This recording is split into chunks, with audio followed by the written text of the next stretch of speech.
All right, welcome back to the Crave Show with Chris, JRuss, and this evening we've got Lorena Aguirre with us. Lorena, how's it Hello. going? Hi, I'm very good. Thank you guys for having me. I've been so excited to do this for a while now, so I'm glad it actually happened. Yeah, it's very cool. Yeah. JRuss, what's been going on, man? Uh, let's see. Steph and I are in Arizona. We've been working quite a bit. We're gonna be here for most of the winter. Um, the We're staying in the converted bus. It's been pretty nice so far. Uh, I got the power system kind of figured out, I think, Yeah, which is super nice. Yeah. the solar Um, panels are all working. They're charging and working. yeah. Yeah. Yeah. I was having some trouble with the batteries going dead overnight and realized that the default setting on the inverter, basically, or inverters, was only charging the batteries to about 20%. So Uh, once I fixed that and they were charged to full, then we're there you go. we're all good. Uh, let's see. Any There, updates on Chicken Hawk there? well, she's here. She's we put up we put up a bunch of different little spots where she can perch, and she's getting pretty comfortable with having those. Like right above me to my right is like her little food and water and seeds and worms um and yeah, she just like she still likes to kind of hang out on us, but she's more comfortable going around, still pooping everywhere. And so there's like 15 different spots in the house where we have baby wipes, so we can keep cleaning up. And yeah, and That's let's see funny. what else is going on. We have a new president. That's going to be interesting times. Yep, And yeah, just jumping a lot and having a good time. there you go. Um, Lorena, I think this will interest you, Lorena. But JRuss recently had stem cell Mm, therapy. No, what is it called? Stem cell treatment? I don't know what you treatment. call it. Yeah. Yeah. So how long Wow. has it been? 2 weeks now or 3 weeks? No, it's coming up on 4. Oh, it's already been a month. Yeah, because it was So 2 weeks before I started this contract, and this contract is ending tomorrow, which is a two okay. week contract. So So I'm super interested because we haven't talked in a couple weeks. How's it? I mean, yeah, how's it feel? um, good. I think that the the facility people told us all not, it's going to take about 8 weeks before we start really feeling like, yeah, this is working. But having said that, like when I went for the treatment, this was kind of painful. And if I tried to go behind my shoulder at all, it hurt. Mm-hmm. And it would make kind of clicking noises when I came back down. And those still, there's no pain with what I just did. Still clicks every once in a while, but that is definitely has improved. And Wow. I feel like I'm trying to take the default position of it didn't work, so that I can be So you pleasantly not be surprised disappointed. Yeah. when it does work. And although this might be a little bit too much information for some people, I'm 53. That means normally in the middle of the night I got to get up and pee. And there have been, of the last 4 weeks, I'd say 50% of the nights I didn't, which is wildly unusual. Like normally it's twice a night. Uh, and they're all the half of these nights I haven't gotten up at all, and I wake up in the morning and I got to pee, but I didn't wake up in the middle of the night, which is definitely an improvement. Wow. Um, That's crazy. so Like, did they say that would be like? Did you know that might? I mean, that no, specific thing. That's interesting. they really didn't. They didn't promise a lot, to be honest. And the sort of ancillary benefits that I thought could occur were mostly from reading that I did beforehand. I read a book and a bunch of medical abstracts, and people were having these benefits that didn't weren't the thing that they went for. Yeah. So I might have mentioned. I think the most striking one, even though there's the other ones were more impressive, maybe, but this one is just so random that a guy went in for some autoimmune disorder and came out without the Tourette syndrome that he had had his whole life, which Mm. I think is Wow. really interesting. Wow. And Interesting.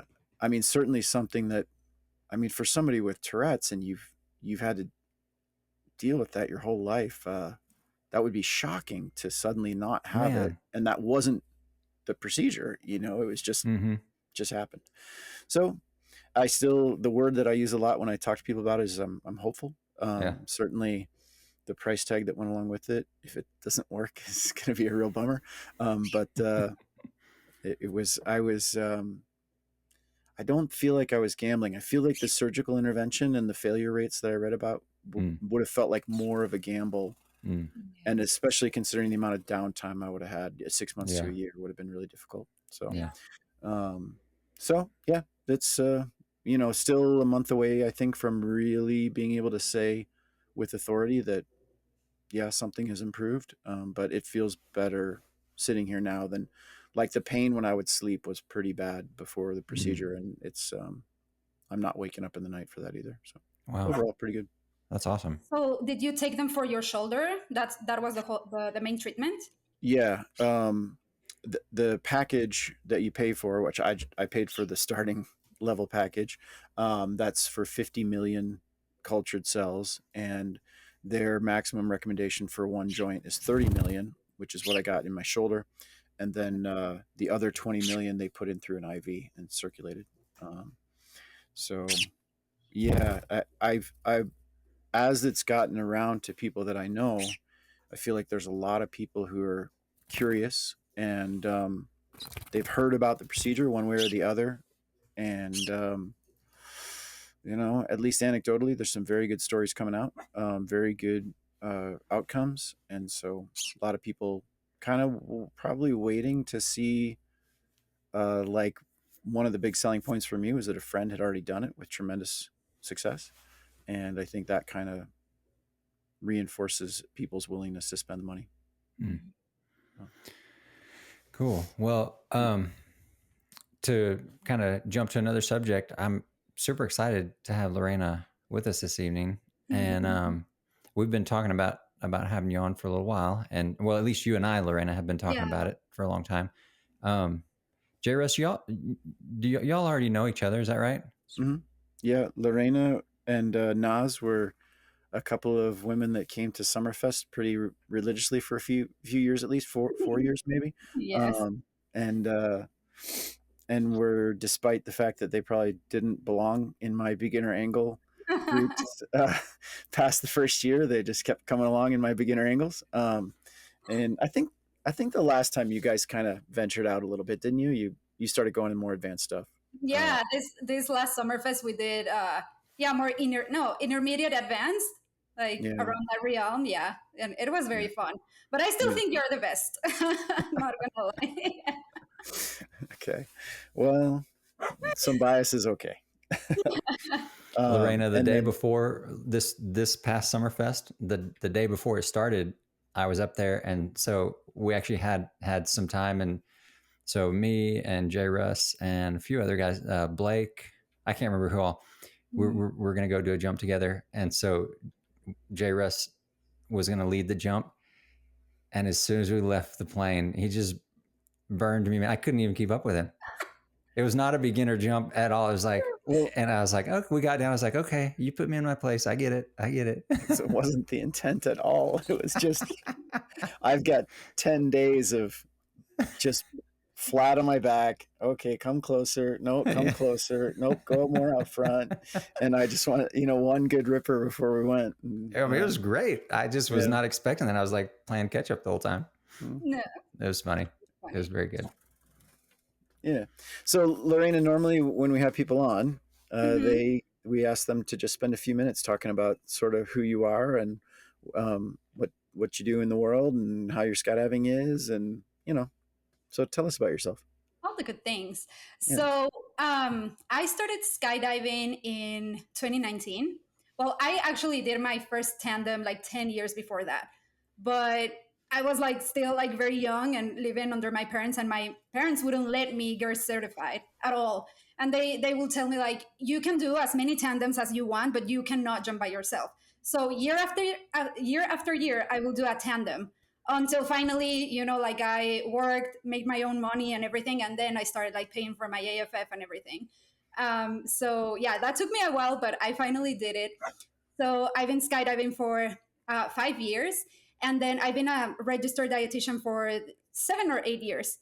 But basically, sports and nutrition have been like present in my life for since forever. I have a background in gymnastics. I did 13 years of competitive gymnastics. And that's actually how I got into nutrition, because I will realize from a very, very young age that if I ate well throughout the day, I will have practice from 5 p.m. till 9 p.m. every afternoon. Well, every evening, like every single day. So if I ate good throughout the day, I will realize that I will perform like really well. But then if I was lazy and I didn't eat enough, then all my training, it will be a freaking nightmare. Like I will be so tired, everything went like will go wrong. And so I realized that what you actually eat makes a difference, you know. And that's not different in skydiving either. So yeah, that's what I do. I also work at a hospital, but it's a different kind of nutrition. So I work with patients that are in the intensive care unit. So patients that are like vented or they cannot eat or swallow, then I do plans for tube feedings or IV nutrition. So it's a different type of nutrition. But yes, I also like to combine nutrition in the sport.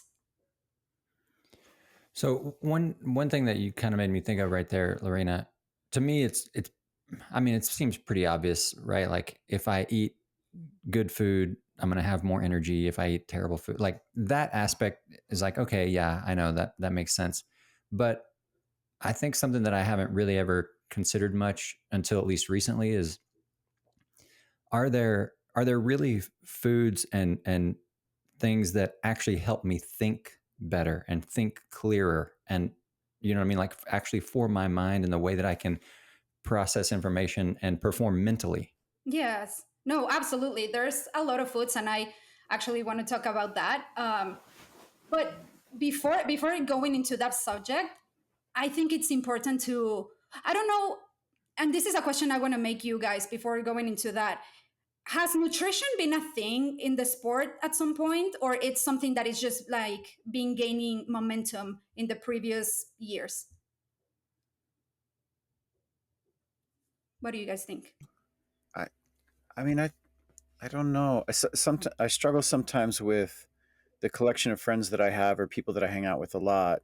Are they representative of the entire population? Because certainly for the people that I'm with or the people that I skydive with, that's definitely something that they're thinking about, and eating healthy and getting a good balance, and whatever that balance is, staying away from processed foods, and Yeah. trying to limit things like soda and some of the more insidious food products that are out there. But then when I'm not with that crowd of people, I'm not sure if that's sort of in the collective consciousness of humanity, or if I've managed to surround myself with a good group. But for me personally, certainly that's been an issue. I mean, I've been in athletics my whole life, so I I don't know if I quantified it probably quite the way that you have focused on it, but Mm-hmm. eating the right things, drinking the right things means something to my performance, and I definitely have at least a loose outline of that. Yeah. Yeah. Yeah, I don't know. That's a good question, Lorraine. And I mean, I got my license back in 2013, but I really didn't start like really jumping a lot and spending time at the drop zone until 2018 or 2019. So really, I mean, you and I have been in the sport about the same amount of time. Maybe I've been in it maybe a little bit longer. So I'm not sure. I mean, it seems like there's kind of like pockets of people Right. or individuals that are like really care about taking care of their body, taking care of their mind, and eating well. Um, Honestly, what amazes me is like if I go out to the drop zone on a Saturday and I know I'm planning on being there all day long, I will always bring I have this small ice chest. I will Mhm. always bring water. I mean, like drinks, but it's usually like water or something that's a more healthy drink, Gatorade, something, Right. Right. um, and food and snacks. And I try to get what I think are healthier. They're not like the best ever, but better stuff. And I have to have food and water if I'm going to be out there all day. I have to. There's no way I could stay the whole day. And I see all these people at the drop zone and I don't ever see them eating or drink. I'm like, how are you doing this? How are That's you surviving? I'm yeah. so hungry and thirsty throughout the day. Um, So I don't know if that is an interesting question. If it's getting more, I wonder, like, just as a society, maybe are people more conscientious of nutrition? Yeah. I mean, so it happened the same to me. Like I started skydiving recreationally, right? So I really didn't notice those things. But then as I started progressing in the sport, like going to different drop zones, doing angle camps, going to big events, and learning from coaches, I realized that skydiving is like any other sport in terms in terms of nutrition, right? So basically, we need to eat in order to survive. But more than that, if we eat the right things according to what we want, then we're going to thrive and then we're going to perform and deliver better results. And I have seen at the drop zone too, like I have seen you, for example, I know you take your ice chest and you take, what are these fruit that you like? The oranges. I always The have the oranges. oranges. Yes, you're always like giving oranges. Me too. Like I bring all my snacks and extra for people because I know no one takes it seriously, right? And then they are like, I'm hungry. What do you have to eat? I'm like, here, you can have some of this. You can have some of that. Yeah, but it's crazy how really no one pays attention to that and the difference that it makes in our jumps. And also, like, I did my first Fly for Life back in April, my first angle camp. And a lot of the coaches will be like, hey, make sure you eat between loads, right? Because they obviously know how important that is. And but then I am like, okay, but what should we eat, right? And then some people will be like, make sure you have a good breakfast. Okay, but what is a good breakfast for skydiving specifically, right? And is protein as important as everybody says it is for skydiving, right? So there's like a lot of things. And then after that, I went to Solajado, another camp in Mexico. And one of the coaches there was this guy named Kai Kai, and he actually told me that he knows JRuss. And JRuss, he told me to give you a hard time every time that I see you. So just so you know. So Kai Kai is a former teammate. Yes. And so without, I mean, he's never going to listen to this podcast, but there's lots of people who are going to hear this who know Kai Kai. That little tubby dude who's kind of chubby and shorter than me, and he's got a big belly, and he can fly. He can fly angles. He can fly slow. It's amazing. But you see his build, and you're like, yeah, that guy. But he's so good. Yeah, So I'm glad you got to meet him. yeah, I got to meet him, and he's fast. Like he drops when he's flying. It's crazy. I was trying to like chase him, and he be on level and everything. But at the end of the day, he told us something. He was like, "Hey, I've been on the sport for a while, and lately, a lot of people are taking rest, nutrition, sleep, and recovery more seriously than in the past. So you guys have to be on top of that if you want to like keep coming to camps and everything." So conversations with those people who are like big in the sports and they have been on it for years, and then conversations here at my home DC with, for example, Tex and Alethea, who take all of that very seriously, make me like think that this is something that it's very important, and probably it's not taking the people are not taking it as serious as it should be, because even nutrition is something that can prevent injuries. It can increase your reaction time in case something happens, and a lot of things that we don't take into consideration when we are just jumping. So that is actually why I wanted to like do this podcast and contribute to the community in some ways that I can, you know. Yeah. So what are some of the foods that help with mental clarity, with reaction times, clear thinking, that kind of stuff? Okay, so before that, I want to go into geek mode and talk about what happens to the human body during free fall, right? There's a lot of physical reactions that are going to happen because of the adrenaline release. So every time we're climbing to altitude, our bodies start like producing adrenaline in order to help us perform what we have to do. So our heart rate is going to go up, our respiratory rate is going to increase, our pupils are going to dilate, our blood flow is going to increase, our digestion is going to slow down. So that has to do with nutrition too, because we need to know the right foods for that. And then increased focus and attention is there, right, for the mental clarity. And this is something that happens to all of us at some degree. either if you are an AFF student on your first jump, you're going to experience these things, or if you're a coach and you have a group that you haven't flown for forever, or if you are just from jumping or competing, like you are going to experience these things at some point. And not only that, let's say you pulled your parachute and the jump was successful. Now you have to focus on landing and landing safely. And then, JRuss, your bird is too funny. She's just hanging out up there, man. Well, I'm kind of waiting for the poop to hit my forehead. That's what I was waiting on. I was like, please poop on his head. Please poop on his head. Please. I was just like waiting. Ones that happen right on the left.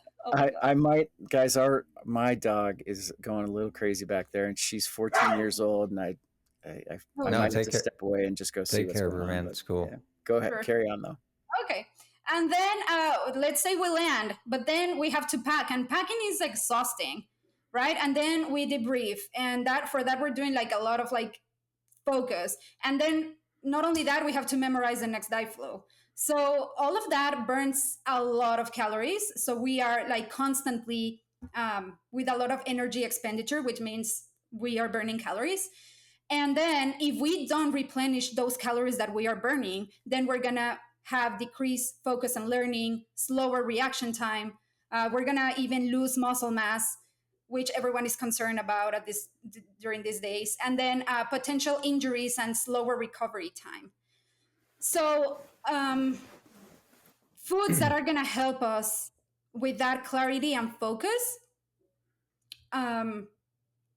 it's going to depend on the nutrients. So do you guys have any idea on what is the most important nutrient when we are skydiving, or basically in any sport? Like, what is the most important nutrient?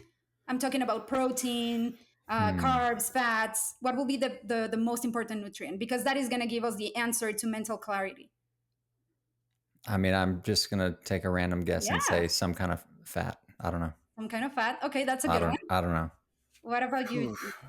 Well, I feel like some of the components, one of the things that I wanted to ask you about was your thoughts about currently creatine is kind of in the conversation, at least conversations that I'm listening to on podcasts for nutrition, as far as improving sort of fuzzy brain issues and mental acuity. So, and I believe that's some of the building blocks from proteins. And so my suspicion, but then when Chris said fat, I was like, oh, fat's a very efficient energy source. It is.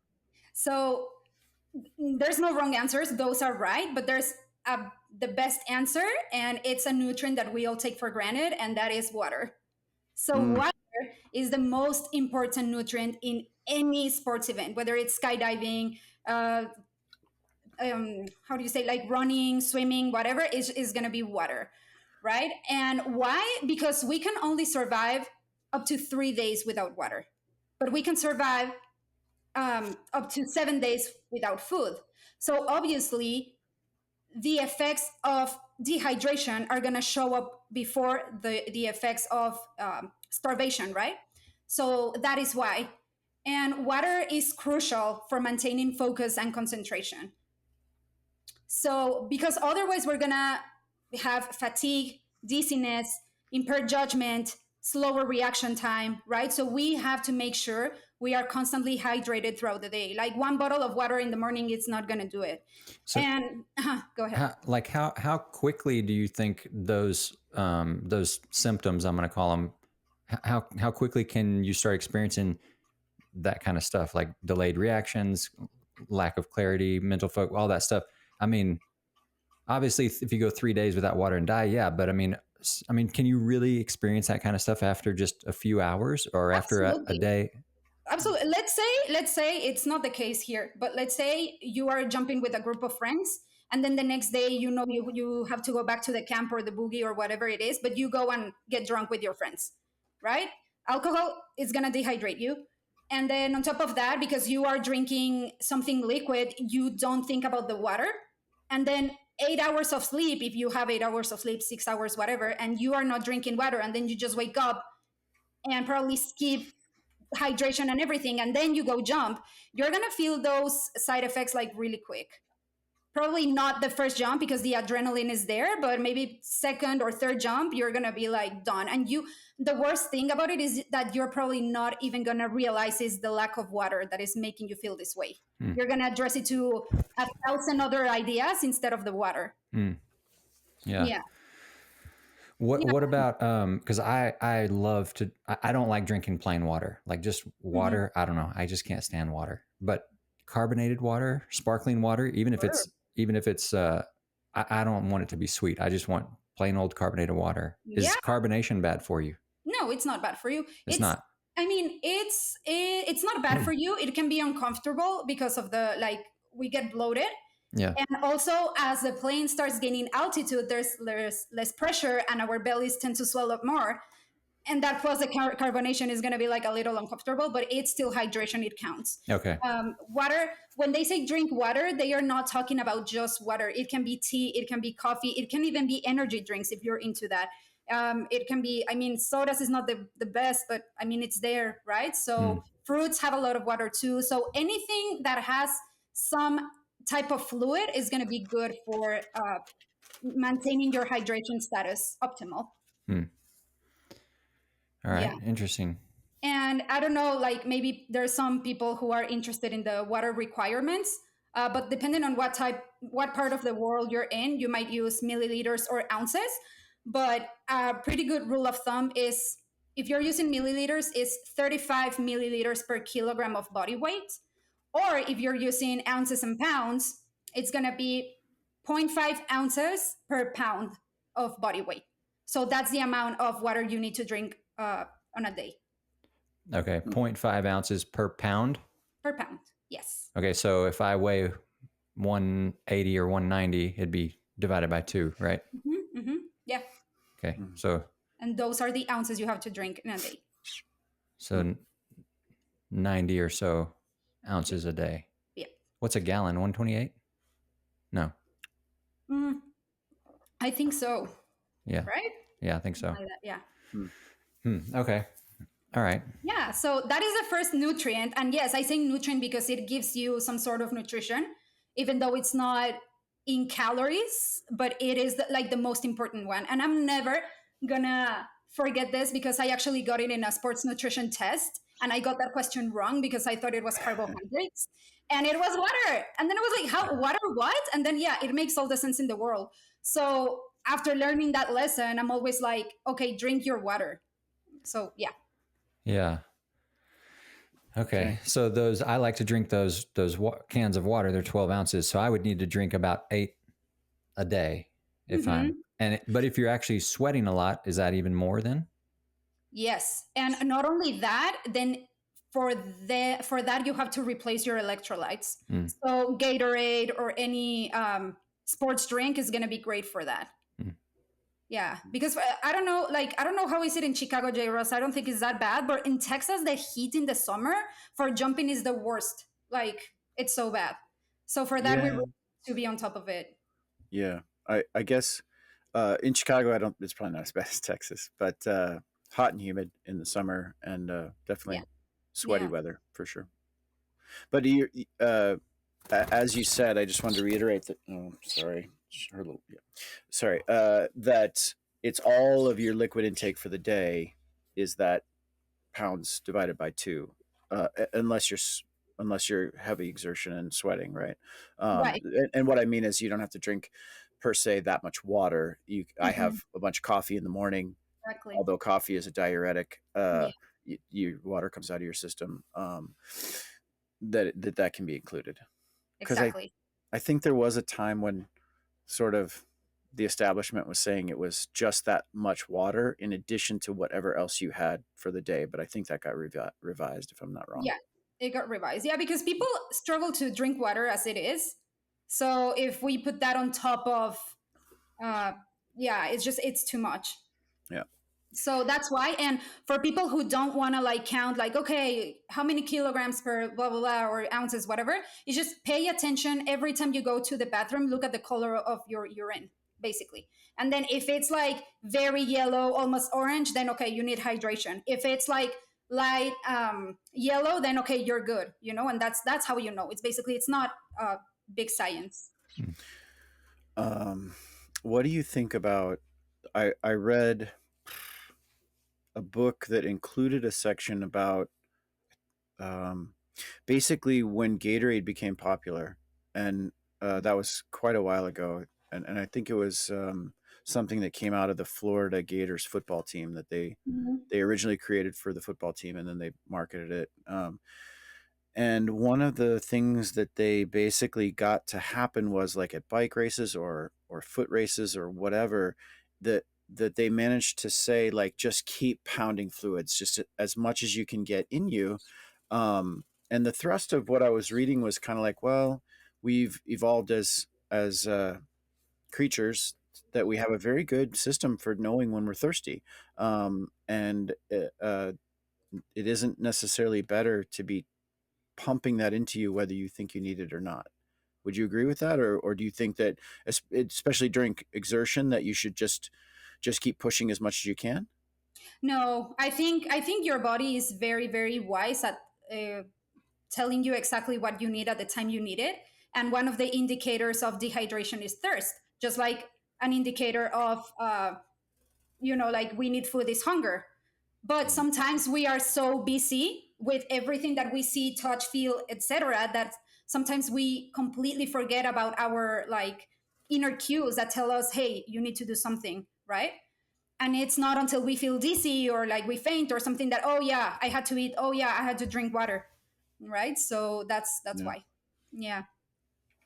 And so another nutrient that is going to help us with mental clarity and focus is going to be carbohydrates. So that's going to be actually the second one on the list. And there's two types.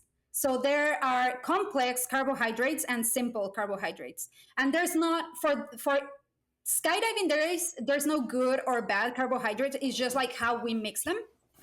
So the complex carb, think about them as a bonfire, and the simple carbs, think about them as a match, right? So what is the difference between these two? That the bonfire is going to give us long sustained energy, but it's not going to be like crazy energy. It's just like it's there, Mm, and the match is going to give us a burst of energy, but it's going to like Burn disappear out. really quick, Yeah. right? So the complex carbs are perfect for breakfast, right? For people that eat breakfast, at least, because they take longer to digest. They are very complex molecules that take a while to break down and then digest and everything. So they are actually good for weight loss too, for those folks that want to lose a couple of pounds. Those are good as well. And I say that because some people think that in order to lose weight, you have to eliminate carbohydrates completely, and that's not the case. Mm. You just have to choose the right type of carbohydrates. So some of those can be, for example, oatmeal, avocado toasts is a great option for the vegan friends. Whole grain sandwiches, Greek yogurt with granola, berries, quinoa, and sweet potatoes.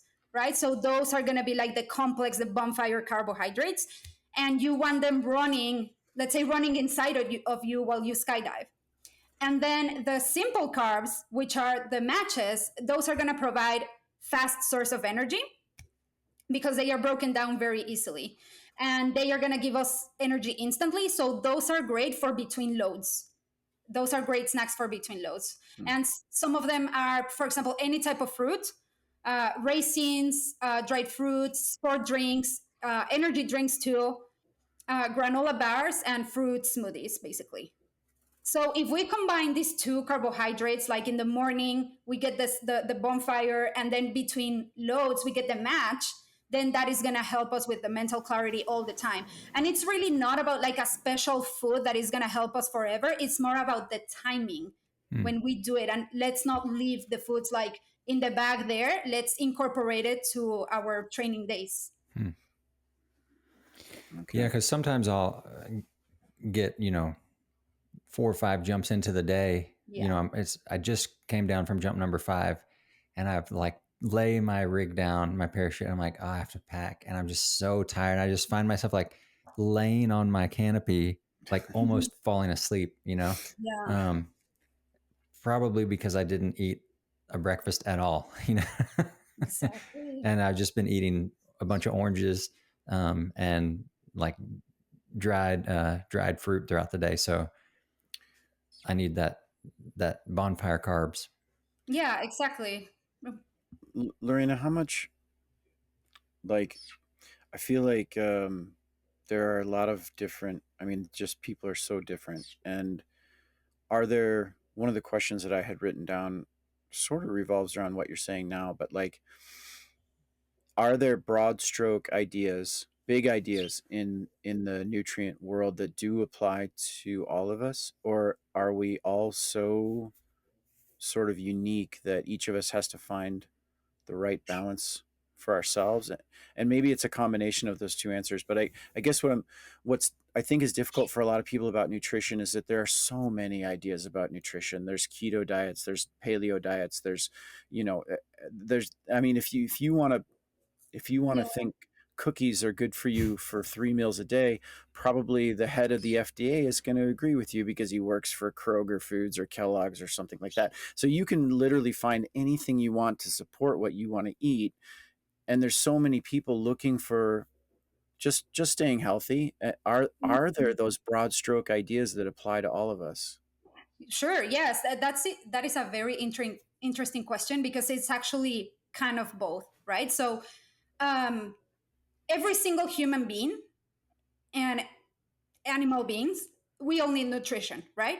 So, whether you, and in the skydiving world too, whether you're here in the US, whether you're in Mexico, Spain, Italy, whatever, everyone is going to need nutrition. But the culture is going to be different. Like how we nourish ourselves is going to be different depending on the tradition and costumes and our specific needs, right? So that's how we start narrowing down. And so I will say nutrients are universal, but food is going to be specific to every country or every group, right? But that's why nutrition is so important because, for example, now that I know that the three main nutrients are going to be carbohydrates, protein, and fats, well, and water, because I know those four things, I know exactly what I can give to someone in China, for example. I just have to look at their traditions, food intolerances, whatever, and then make a plan for them, right? But it's like the same, but it's at the same time it's not. And I think a balanced plate, and this is not necessarily for like between jumps because we're always on the go, but a healthy plate is going to look, half of it is going to have to have veggies, right? Any type of veggies that you want. Um, and then the other part is going to have a protein, whether it's animal protein or plant protein. And then the other small part is going to have a portion of carbs, but whole grain carbs, right? The complex carbs. Mm-hmm. So that is like the general idea of how all of us should eat, if that makes sense. A complete meal.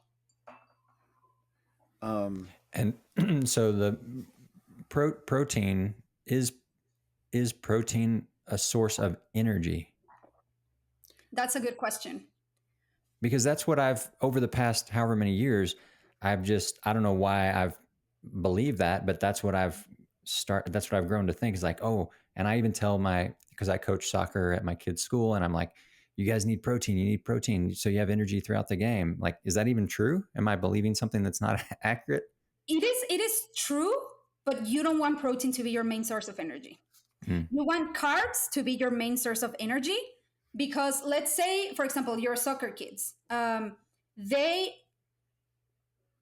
they are going to be using that protein to build muscle, to recover, to replenish, like everything muscle related. And then the carbs, they are going to be using them to replenish the energy. But let's say you cut out the carbs for these kids or for whatever person, then the body's going to have to use that protein. It's going to have to transform it to glucose, to energy for the person to thrive, because your body is not going to care about having a six pack or having muscle or this and that. It's going to care about survival, right? And how do we survive? By energy. So it's going to transform that protein into glucose, into blood sugar, and then it's going to use it for energy. But you don't want your protein to make that function, if that makes sense. Okay. Yeah, that is a very good question. Am I correct that your body can actually convert, like if you did just a protein diet, your body could convert it to things that you need, but it's not the most efficient way to do it? Is that right? Exactly. Yes, Okay. it is right. Hmm. And I think this is, for me at least, this is somewhere that I kind of get in the weeds because, as a for instance, many years ago, a author in Fort Collins, Colorado, when I was living in Boulder, not very far away, he was a long distance runner, and his neighbor suggested that he try what was relatively new at that time, it's probably 20 or 30 years ago, um, the paleo diet. Hmm. That I don't even know if it was called paleo at that time, and he might have coined that term. I'm not sure. But anyway, he wrote a book called "The Paleo Diet: A Guide to Peak Athletic Performance," and he was a marathon runner, and so every day he's running. I don't know what people do, but stupid amounts of running, 5, 6, 7, 8 miles, in preparation for the big day of 26. And he said that in the first couple of weeks of eating only animal protein and very little else, he was like bonked out, which is a term that I understood. Like, you're out of gas. I Yeah. don't have enough energy. But in the third week of that diet, he was feeling so good. He added 50% to his run every day and still felt very energized. And the following week, another 50%. So in 2 weeks, he doubled his running distance and was still feeling very energized. And I've tried that, and it didn't work for me. I just, but to be fair, I'm not that far off of that now, except that I've added in fruit, a lot of fruit, and every once in a while, pasta, and pizza, pizza is my Achilles heel. But Steph makes pasta sometimes as well. But when I can, my day is meat and fruit, and it works very well. That's a great balance for me as far as energy and my overall fitness. Mhm. But I think it's just so different for everybody, and I think that trips up a lot of people. Yeah, it's gonna be so different for everybody. Uh, Mhm. I mean, some things work for some people, some others don't. And right now, what you did, it's describing me like it's a complete meal because you said you have your healthy carbs, which is the pasta, and then you have your fruit, right? So that takes care of the fruits or vegetables, and then you have your protein, right? So that is already a complete meal, and that is Yeah. perfect. Like that's honestly, I mean, there is no. I know we are used to a world of next day Amazon delivery, so we want results really quick. Yeah. But for the human body, it's not like that, and we have to be patient and just keep nourishing our bodies, and then we're gonna start seeing results, whatever that it means to each one of us. Chris, do you have a question? I have more. I mean, I have a bunch of questions, but You like go first because I just asked one. okay, this may be a completely different subject, and if this is going to take us down a rabbit hole, we can talk about something else. But what about like shoot, like essential oils and stuff like that? Mm. Is that Essential oils. yeah? I think, are you thinking Is that about a cooking completely oils different? like olive oil or canola oil or vegetable oil, or are you No, talking about drinking the oils that are essential oils? no, like essential oils, like what are those companies that sell essential oils? Like my wife has all these little bitty bottles of like lavender and Yeah, ginger yeah, and I have some and too. Yeah. all that stuff. But I mean, there's hundreds of them, like all these different ones. So okay, that's obviously a rabbit hole. Let's don't go. That's obviously not what we're talking about. Mm. Okay. I'm super interested, JRuss, if you have a different question, but I'm super interested also, and I mentioned this to you earlier, Lorena, in foods that either cause or help with inflammation, because I think a ton of skydivers deal with that. So I really want to talk about that a little bit. But JRuss, if you have other questions, that's kind of Oh, what we're that's a already great talking one. about or whatever. But Mm. Let's hear it. Yeah.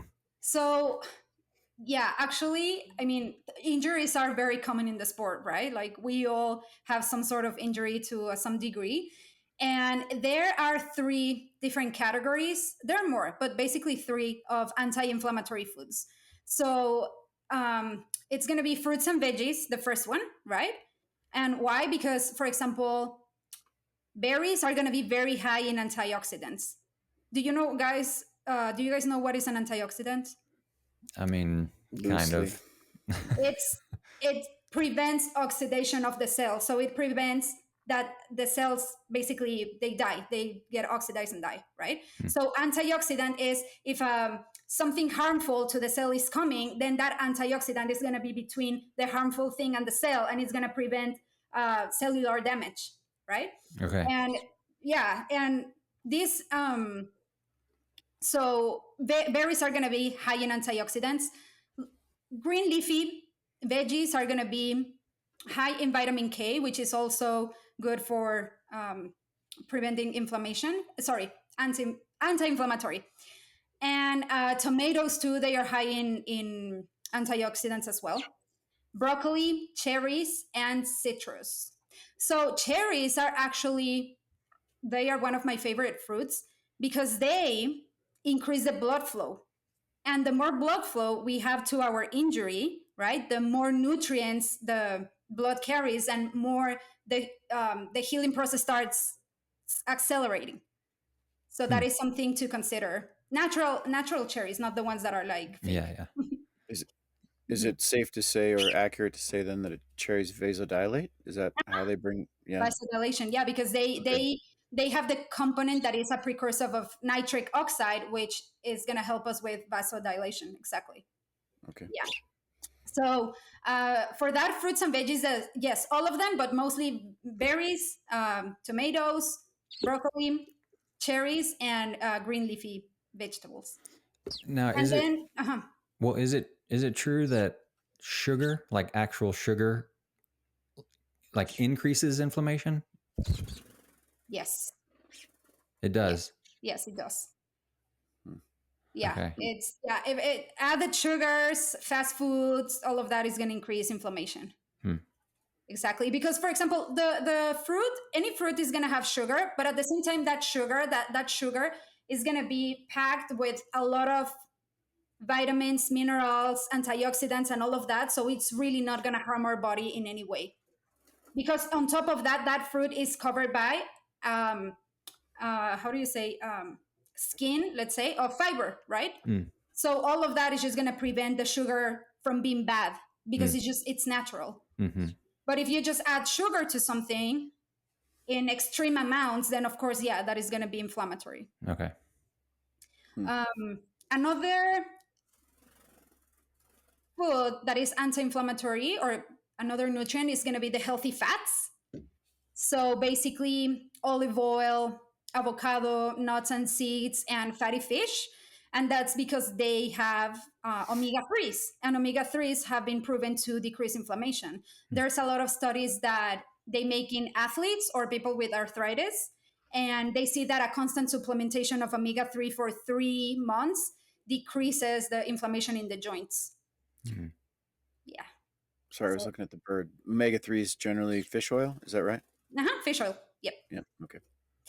So yeah, I also there's ways. Let me go get my fish oil real quick.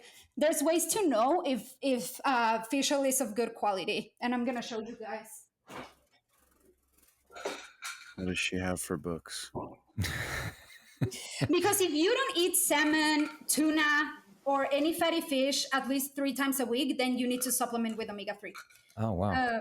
Yeah, but there's different type of supplements, and we don't know if they work or not. So at least you know that an omega 3 that has higher EPA, it's gonna be better. Like that's a good quality fish oil. So just know that this is a good brand, by the way. EPA, is that what you said? Yeah. So omega 3, it's divided in two. It's EPA and DHA. Those Okay. are the two types of omega 3 fatty acids. And it's going to come in both, but you want your EPA content to be higher than the DHA. So And that's how you know. what brand is that? You said it's a good brand, This but what is it? is Nordic Naturals. Nordic Naturals. Mhm. Okay. All Yeah, right. it's good. So, yeah, that's something that is going to help us decrease the inflammation for sure. Yeah, And well, maybe then, I should start taking that because I think I'm starting to get arthritis.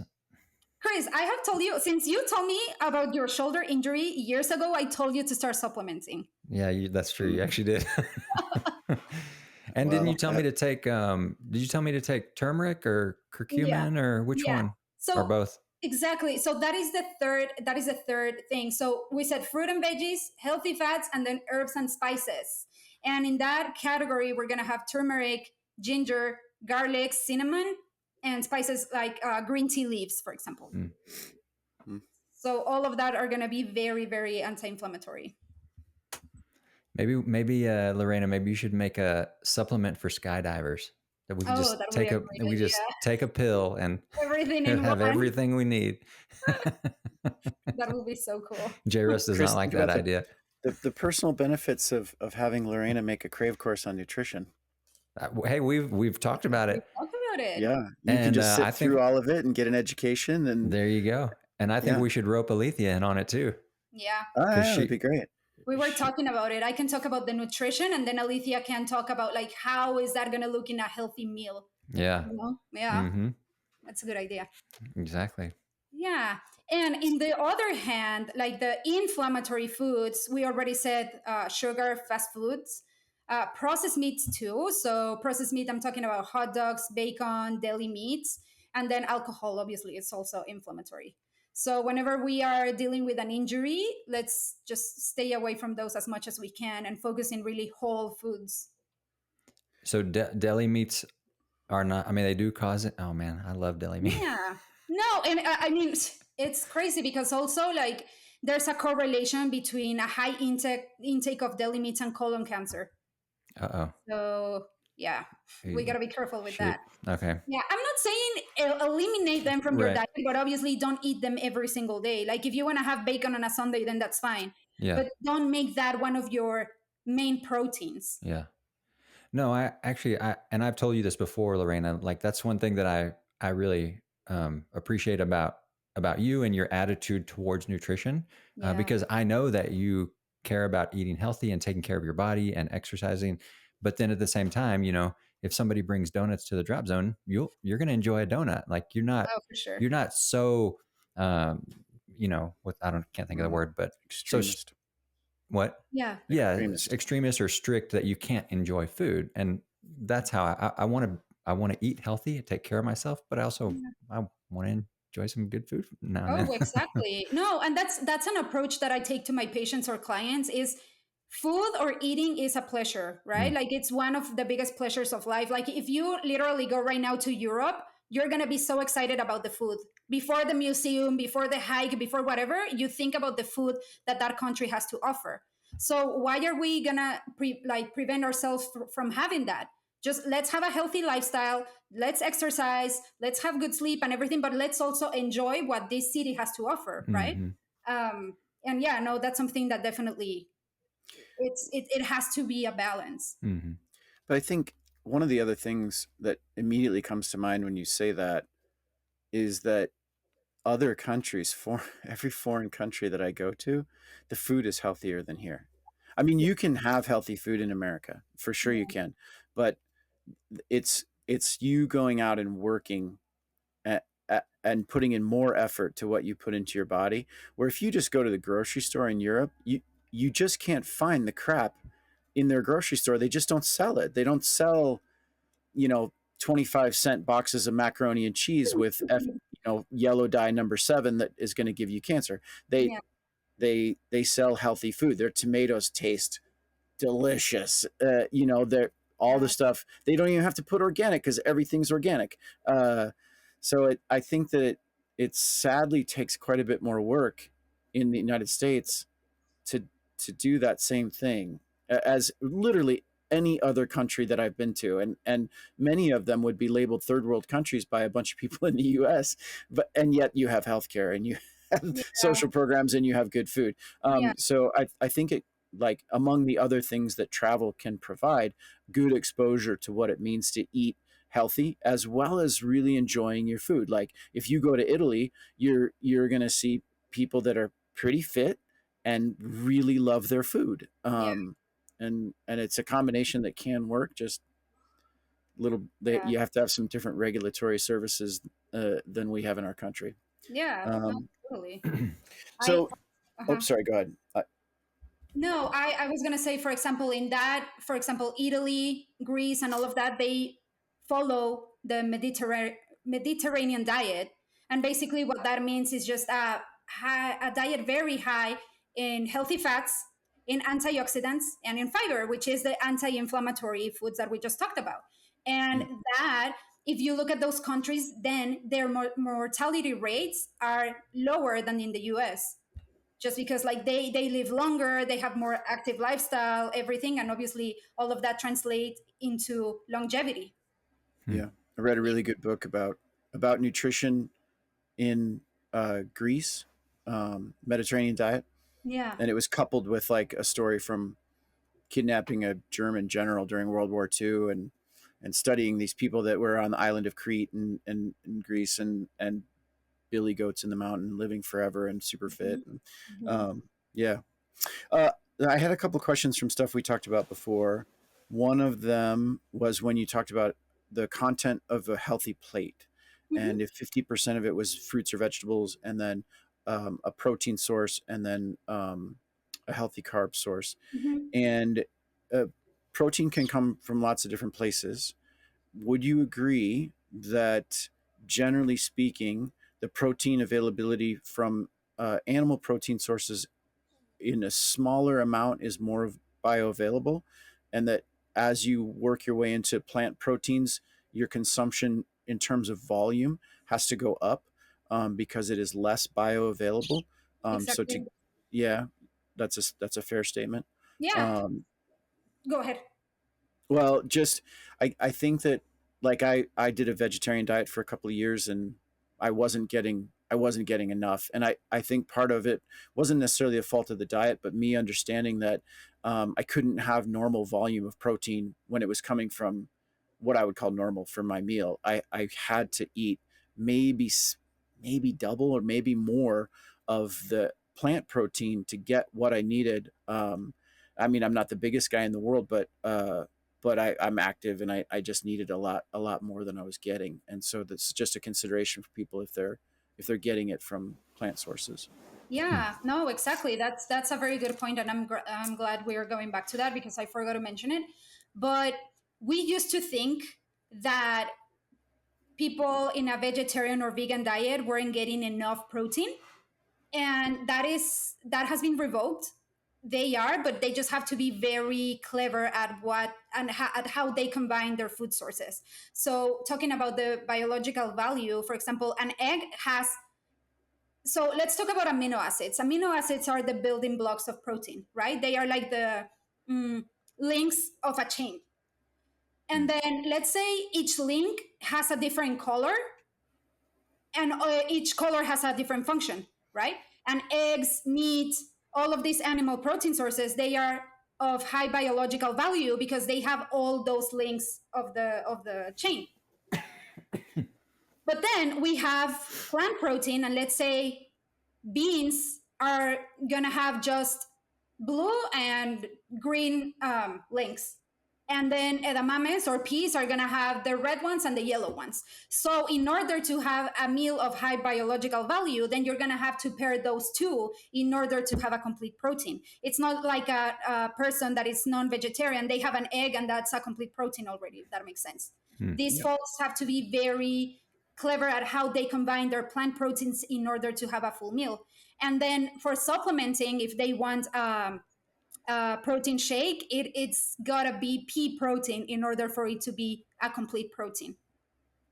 And so I hope it's also fair to say that people don't necessarily have to get the education level that you have to understand those kinds of relationships. They can do a little internet searching, and find the right combinations of the diet that they would aspire to. Is that also Yeah, fair? exactly. I just tell them choose two different ones: beans and chickpeas, for example, beans and peas or something, and just like spread them in a salad or whatever.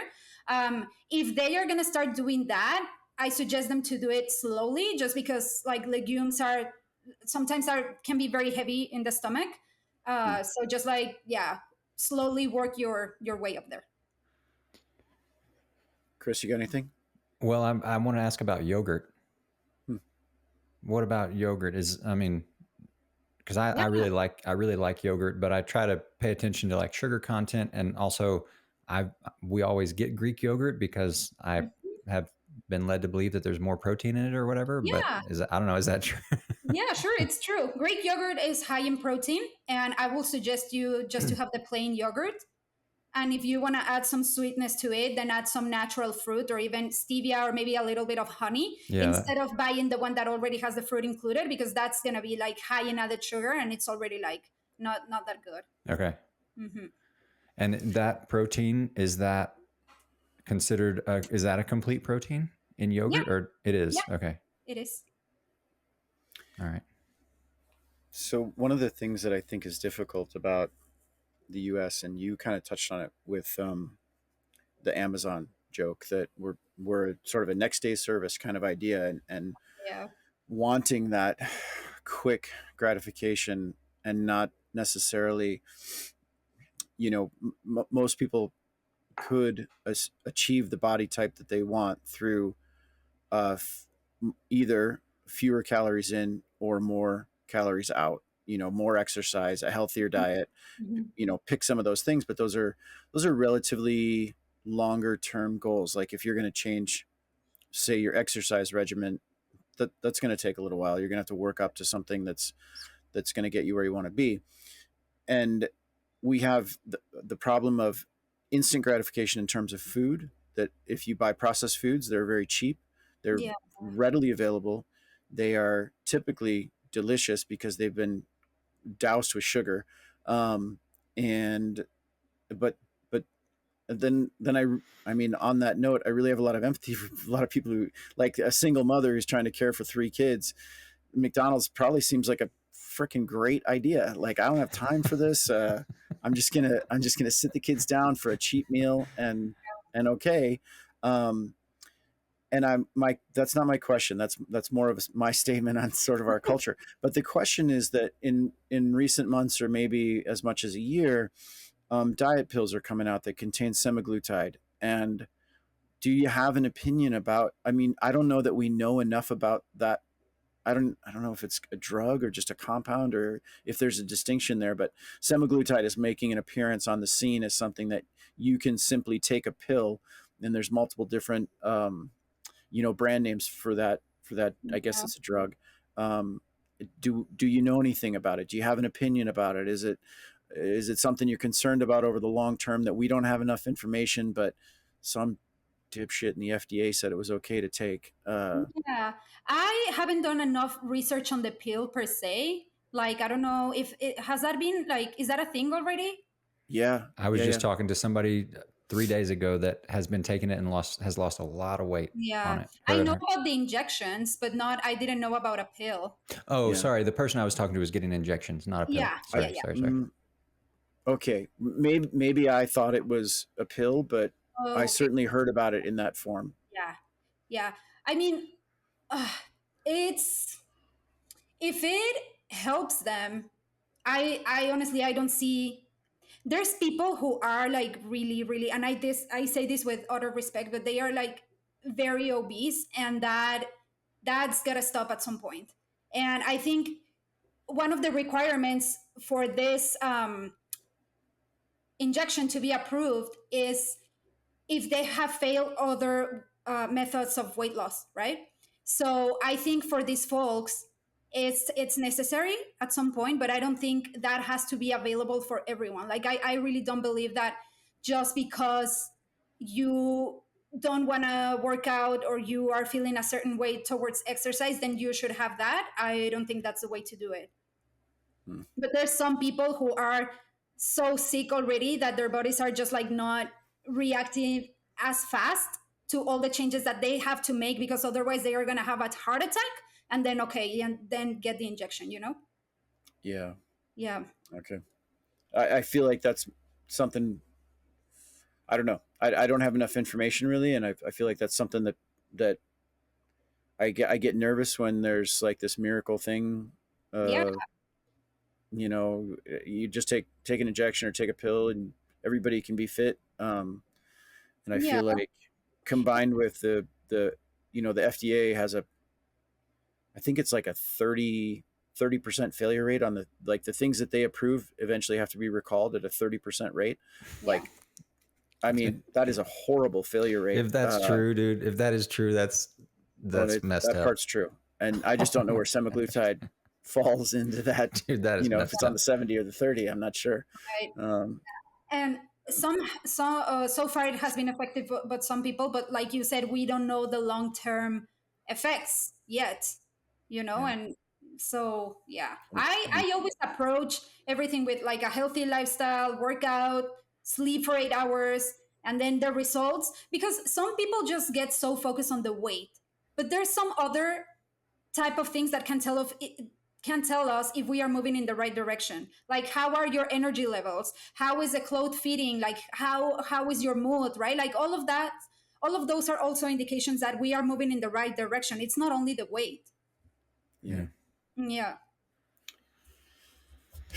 Well, we are over an hour, but I still have a couple of one question for sure. Go ahead. Let me get my chart real quick. 2 questions for sure. Okay. Now you clearly have an accent. Where did you start out in life? You can look at our books again. Yeah. We're trying to see what books you have on your shelf, I have Lorena. every type of book. Yeah, you read good books. That's what you need to say. I read good love books. reading. I didn't know that about you. Oh, yeah. Lorena, where are you originally from? I am from Mexico City. Mexico City. Is that the largest city in the world? It's one of the largest cities in the world. It has 22 million people. I think I looked this up about a year and a half ago. I think the largest city is still I think it's still in China. Yeah, really? It's Hong Kong, I think. No. Beijing? No, I got to look it up. Okay, that was just because you have an accent. I just want everybody to know where you're from. Yeah. Or maybe Chris and I have an accent, and you should have asked us, where did you guys come from? That's right. And then it's Tokyo, Japan. Beginning. Tokyo, Japan, 37.4 million. Wow. Tokyo. Well, that's Japan. according to some AI on Google, so who knows if that's right. God, that gives me the shivers to think about living with that many people. You don't all share a bedroom. They don't all share the same house. They don't all live in the same house.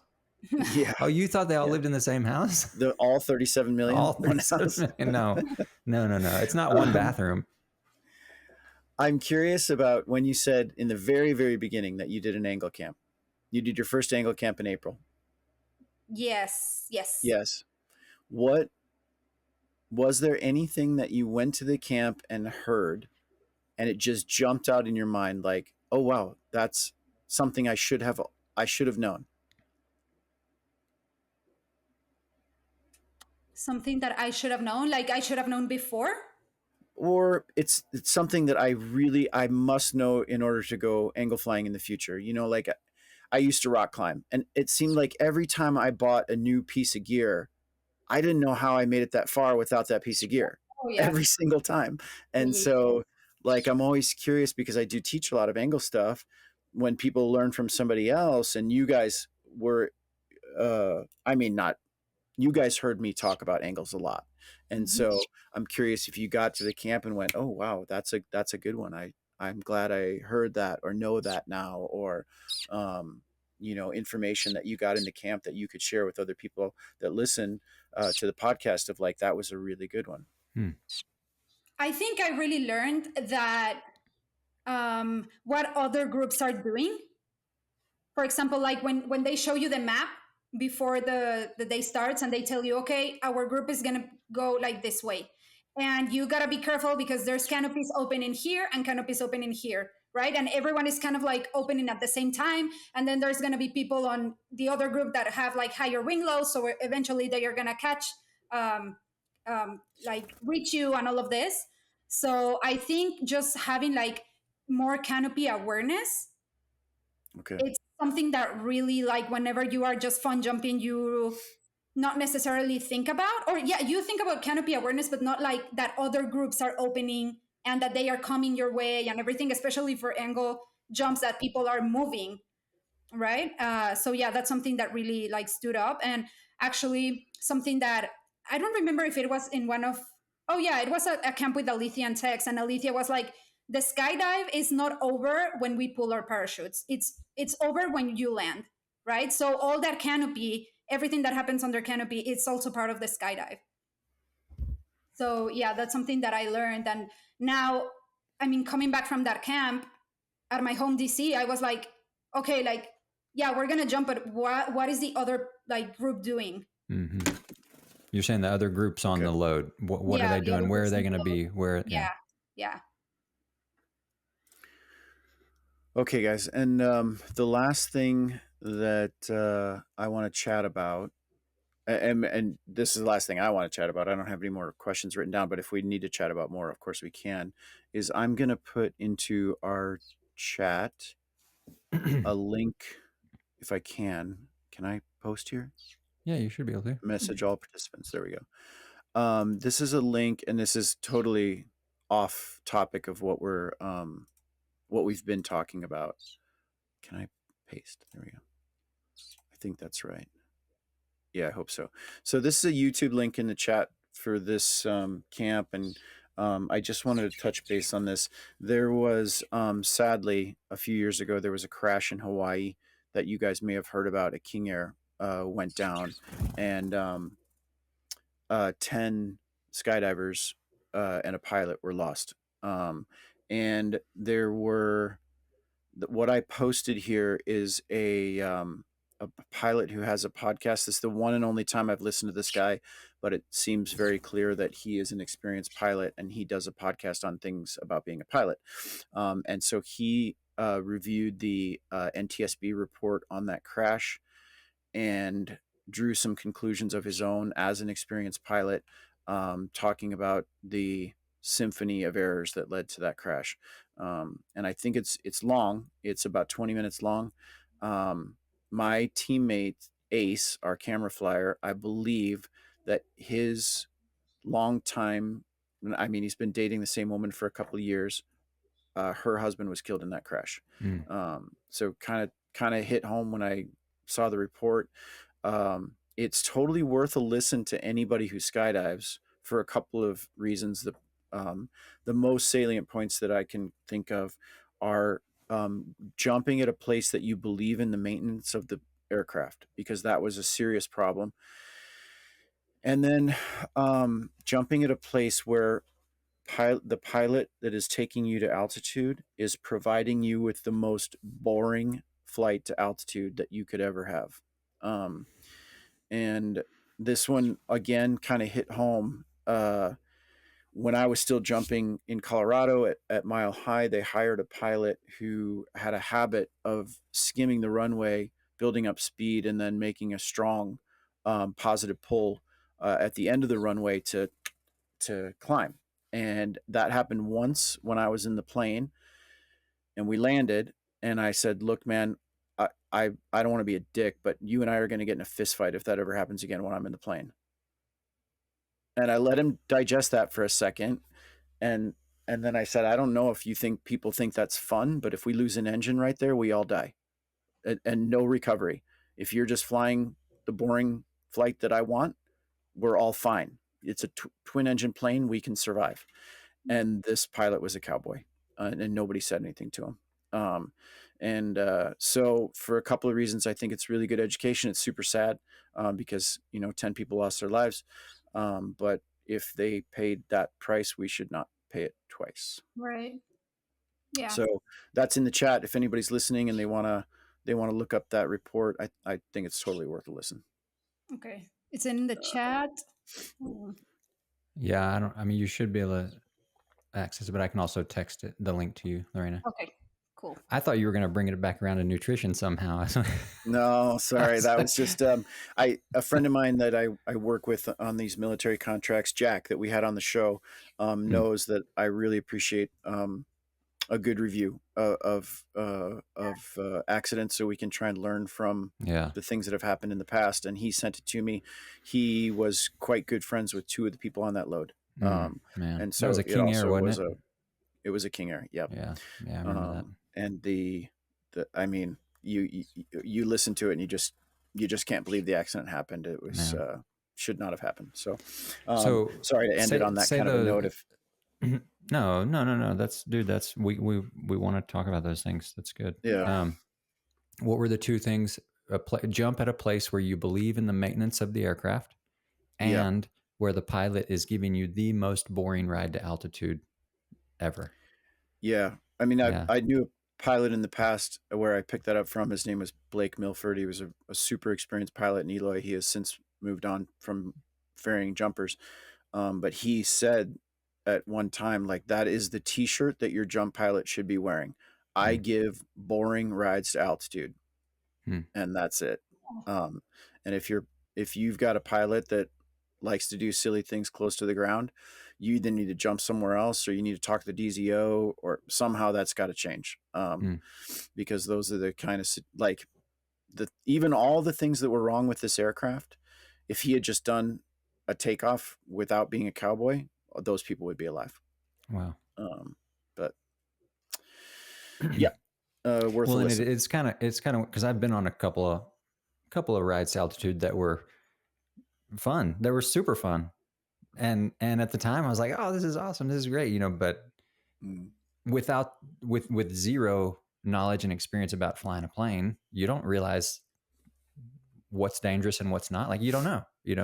Um, yeah, so it is good.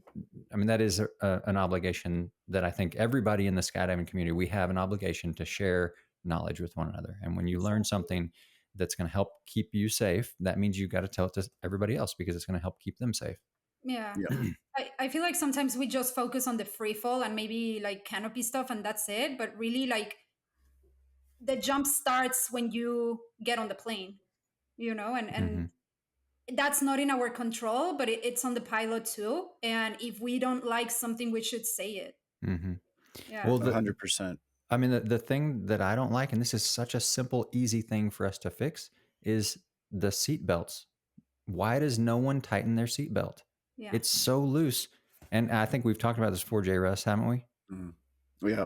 It's just And such a so, simple thing. And a lot of seatbelts, they're so old and dirty with dirt and dust and stuff, you can't even move the strap Yeah. and get it to tighten. Um, sorry, that's just a pet peeve of mine because it's so simple. And that could be the difference between a plane crashing and a plane not. so ironically, Chris, that was a factor. It Three was. people in that aircraft didn't have their seatbelts on, and when the pilot made that maneuver, they flew to the back of the plane and shifted the CG of the Mm-hmm. plane, and it rolled over.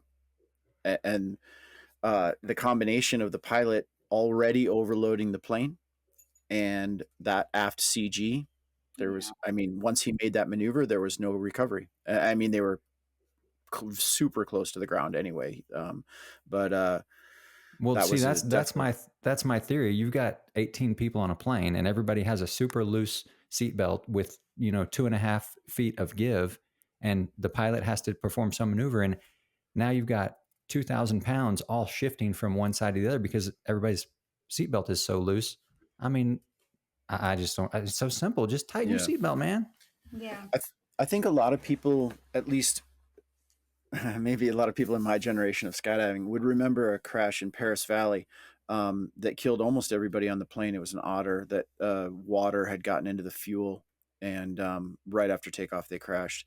And if you recognize the name Dan BC, he's the manager at Paris these days and one of the founding members of the amazing belly team Arizona Airspeed, uh, several times world champion. He was one of, I think, two guys that survived out of 21 or 22 people that died in that crash, or that were on the plane. I think around 20 people died. Um, and one of the things that came out of that was that a camera flyer was filming for a tandem when the plane took off, and when they, after the crash, they analyzed the flyer's helmet, which was nowhere near him after the crash. And if I'm remembering correctly, there were 6 different DNAs on his helmet as his helmet bounced around and hit people at really high rates of speed. um, and that was one of the big pushes then for everyone to be strapped down with all their equipment. It has to be secure. But one of the things that come out of this crash report is that sudden maneuver with not being seatbelted in, shifted the weight and balance, which I don't know that a lot of people are thinking about when they, I don't have a seatbelt on. It's no big deal. It's definitely a big deal. So yeah, good one to bring up. Cool. Well, Lorena, is there anything else as far as nutrition and stuff that we've been talking about that you wanted to say that you haven't had an opportunity to say, or things that you wanted to share that you think are important that you didn't get to? No, but I think it will be great if we can make a segment of this on Crave. I think we basically covered just like the surface of a lot of things that we can still talk about. So yeah, and then I mean, people know me and they can just like reach out if they have nutrition questions or if they want to book a consult or whatever. Then I'm available.